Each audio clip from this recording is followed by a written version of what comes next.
What sort of things do we need to be aware of then in terms of our well-being and managing that? I mean, what being sort of isolated from others, what kind of things should we be aware of, and what can we do to combat it? What's really stood out for me this week is how much we take for granted the everyday things that we do. For me, that's just being able to go to the gym. Interestingly, it's come up that I'm really missing being able to just go to work, which I didn't think I would say. Yeah. But just to have those basic freedoms taken away is pretty tough.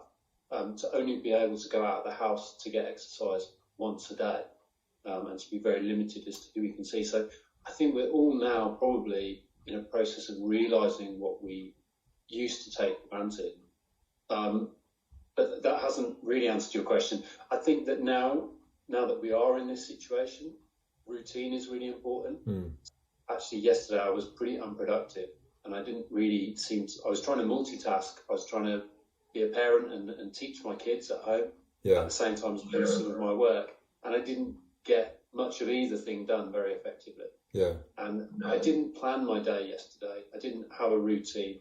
And I think actually if you can spend a bit of time in the morning when you get up, just writing down what you need to achieve that day, what your routine looks like, and build in bits of work, but build in break times as well, fun, actually have some structure to the day, because that normal structure that going to work or going to college will provide isn't there at the moment. So routine and structure is really important. I think connecting with people is really important, and most of us have learned about these new platforms which we weren't aware of before for connecting and talking to people, doing video calls, things like that. So staying in touch, I think, is really important.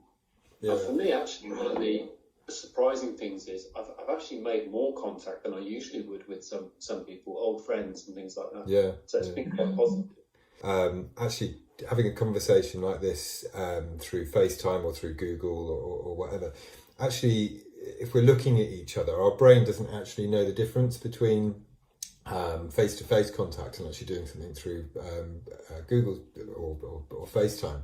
So actually, not just looking on your phone and doing sort of text conversations, but actually doing something like this could be really valuable. Is that something you kind of agree with?